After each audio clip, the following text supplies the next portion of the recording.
Hi friends, welcome to Dheeru's kitchen. Today మన కిచెన్లో special summer recipe వచ్చేసి మామిడికాయ పప్పు అండి. ఈ సమ్మర్లో మనకు మామిడికాయలు చాలా ఎక్కువగానే దొరుకుతూ ఉంటాయి. ఈ మామిడికాయతో ఇక్కడ నేను చూపించిన విధంగా కనుక మీరు చేసినట్లయితే ఈ స్ట్రక్చర్ అండ్ టేస్ట్తో మీకు మామిడికాయ పప్పు అనేది రెడీ అయిపోతుంది. మరి ఎందుకంటే ఆలస్యం చేయకుండా మామిడికాయ పప్పు తయారీ విధానం, ఆ ప్రాసెస్ ఏంటో చూసేద్దాం. ముందుగా ఒక గ్లాస్ తీసుకొని సగం గ్లాస్ వరకు పెసరపప్పును, గ్లాస్ వరకు కందిపప్పును కూడా యాడ్ చేసుకుంటున్నాను. మీరు కావాలంటే పూర్తిగా పెసరపప్పు కానీ పూర్తిగా కందిపప్పును కానీ వాడుకోవచ్చు. ఇది హాట్ సమ్మర్ కాబట్టి మనకు వేడి చేయకుండా నేను పెసరపప్పు కందిపప్పును సగం సగంగా తీసుకున్నాను. దీన్ని 2 సార్లు శుభ్రంగా కడుగుదాం. 2 సార్లు బాగా కడుక్కొని వాటర్ని అంతా వంపేసుకోవాలి. మనం ఏ గ్లాస్తో పప్పును తీసుకున్నామో అదే గ్లాస్తో 2 గ్లాసుల వాటర్ని యాడ్ చేసుకోండి. నేను ఈ పప్పును ప్రెషర్ కుక్కర్లో వేస్తున్నాను. ఒక 4 విజిల్స్ వచ్చే వరకు మనం ఉడికించుకోవాలి. పప్పు ఉడికేలోపు ఇక్కడ నేను ఒక మీడియం సైజ్ మామిడికాయను తీసుకున్నాను. దీన్ని పీలప్ చేసి ఇప్పుడు ముక్కలుగా కట్ చేసి రెడీగా పక్కన పెట్టుకోవాలి. దీనికోసం ఒక ప్యాన్ పెట్టి ఇందులో ఒక 2 టేబుల్ స్పూన్ల ఆయిల్ని వేసుకోవాలి. ఒక 5-6 వెల్లుల్ని ఈ విధంగా దంచి వేసుకుంటున్నాను. ఆయిల్లో ఒక అర నిమిషం వేగనివ్వాలి.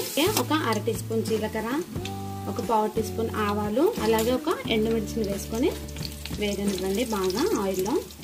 మనం కట్ చేసి పెట్టుకున్న మామిడికాయ ముక్కలు పూర్తిగా ఇందులో యాడ్ చేసుకొని మీడియం ఫ్లేమ్లో బాగా మగ్గనివ్వాలి.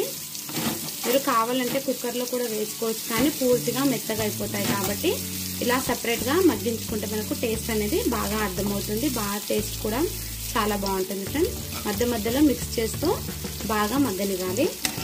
ముక్కలు మగ్గడానికి కొద్దిగా సాల్ట్ వేసుకుంటున్నాను. అలాగే కొద్దిగా పసుపును కూడా యాడ్ చేసుకుందాం. ఒకసారి అంతా మిక్స్ చేసుకుని మూత పెట్టుకొని మధ్య మధ్యలో కలుపుతూ ముక్కల్ని మగ్గించుకోవాలి మీడియం ఫ్లేమ్లో ఉంచుకొని. చూడండి, ఇక్కడ మనకు ముక్కలు అనేవి పూర్తిగా మగ్గిపోయాయి. ఒకవేళ మీకు అడగంటుతుంది అనిపిస్తే కొద్దిగా వాటర్ని యాడ్ చేసుకుని ముక్కలను ఉడికించుకోండి. ఉప్పు కారం రెండింటిని మిక్స్ చేసి వేస్తున్నాను. ఒక టేబుల్ స్పూన్ వరకు అయితే వేసుకుంటున్నాను. కాకపోతే మీరు మీ టేస్ట్ని బట్టి వేసుకోండి. మనము ఉడికించుకున్న పప్పు కూడా పూర్తిగా మగ్గింది. చూడండి, ఇలా మగ్గితే మనకు సరిపోతుంది. మామిడికాయ ముక్కల్లోకి మనం ఉడికించుకున్న పప్పును పూర్తిగా యాడ్ చేసుకోవాలి. ఇందులోకి కొన్ని వాటర్ని యాడ్ చేసి పూర్తిగా ఇందులోకి వేసేసుకోవాలి. పప్పునంతా కూడా మంటను మీడియం ఫ్లేమ్లో ఉంచుకొని బాగా కలుపుకోండి. ఒక 5 నిమిషాల పాటు మీడియం ఫ్లేమ్లో. అలాగే కొద్దిగా కొత్తిమీర కరివేపాకును కూడా యాడ్ చేసుకొని కలుపుకోండి. ఇలా మనము ఒక 5 నిమిషాల పాటు పప్పును మీడియం ఫ్లేమ్లో ఉడికించాం కదా.